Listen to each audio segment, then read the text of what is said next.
So yun, tapos na, last 9. So hanggang doon. And tignan nyo naman, ito yung hindi pa masyado tapos. So mamaya, tatapos.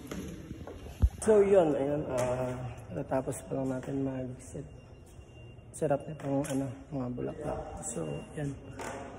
So itong hagdan. Then hanggang doon sa may pangalawang hagdan. Unang hagdan, then pangalawang hagdan. So yan, ligpitin na natin yung kalat natin.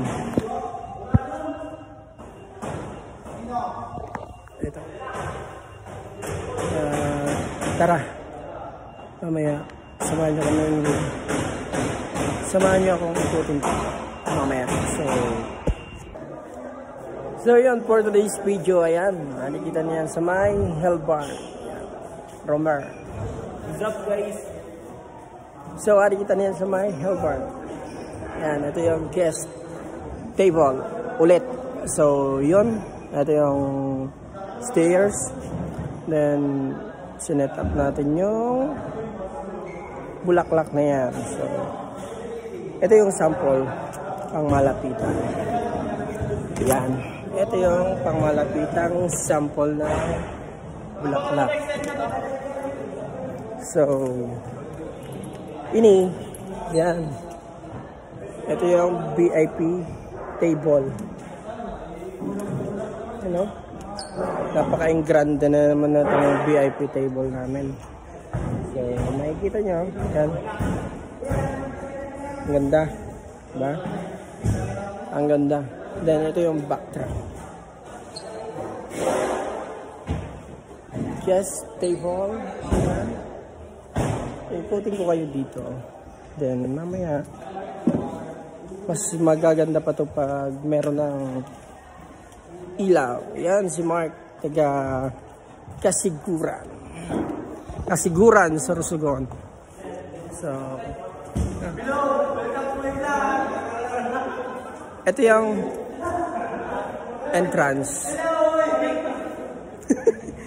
So, ito yung entrance nila. Sila yung gumawa nito, hindi kami. So, then, yan.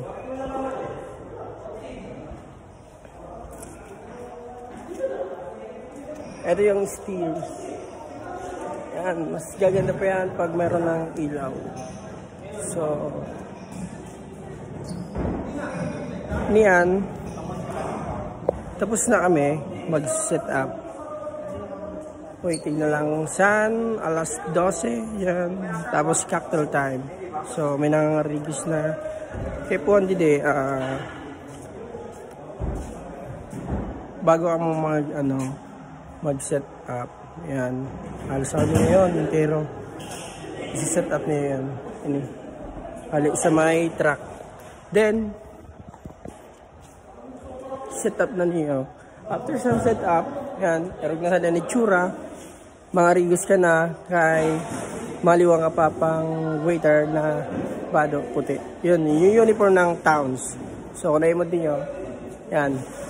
Tao, di papaimod ko sa iyo.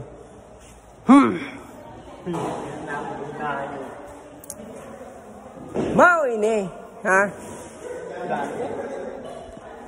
Yan, ito yung yung finish set up. So yun lang. Thank you.